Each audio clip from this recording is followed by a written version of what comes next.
ആമിർ വിമാനത്തിലില്ലെങ്കിൽ എനിക്ക് പറക്കാൻ കഴിയില്ല. എടാ, നമുക്ക് വിധിച്ചതാണെങ്കിൽ ആര് തടയാൻ ശ്രമിച്ചാലും ഒരു കാര്യം ഉണ്ടാവാൻ പോണില്ല. നമ്മളടുത്തേക്ക് തന്നെ വരും. പരിശുദ്ധമാക്കപ്പെട്ട ഹജ്ജ് ഉദ്ദേശിച്ച് വീട്ടിൽ ഇറങ്ങിയതായിരുന്നു ലിബിയയിൽ നിന്നുള്ള ആമിർ.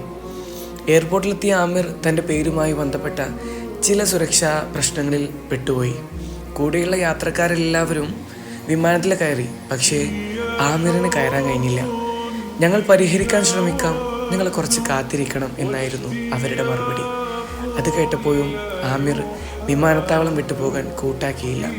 പെട്ടെന്നാണ് വിമാനം തകരാറിലായെന്നും തിരിച്ചു വരുന്നെന്നും അദ്ദേഹം കേട്ടത്.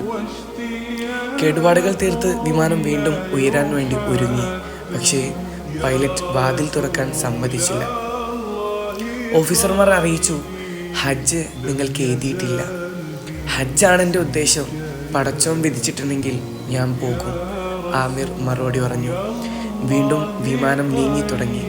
കുറച്ച് കഴിഞ്ഞപ്പോൾ വിമാനം വീണ്ടും തകരാറിലായി. തിരിച്ചു വന്നു. അപ്പോൾ പൈലറ്റ് എല്ലാവരോടായിട്ട് പറഞ്ഞു, ആമിറില്ലാതെ എനിക്ക് പോകാൻ കഴിയില്ല. അവസാനം ആമിറിനെയും കൂടെ കൂട്ടി അവിടെ നിന്ന് ആ വിമാനം പുറപ്പെട്ടു. പോകാൻ കഴിയില്ല എന്നുറപ്പിച്ചപ്പോഴും ആമിർ വിശ്വസിച്ചത് റബ്ബിലാണ്. നിനക്കായി വിധിച്ചത് ഏത് കടലിൻ്റെ അടിത്തട്ടിലാണെങ്കിലും നിൻ്റെ അടുത്തേക്ക് തന്നെ എത്തിച്ചേരും, ഇൻഷാ അല്ലാഹ്.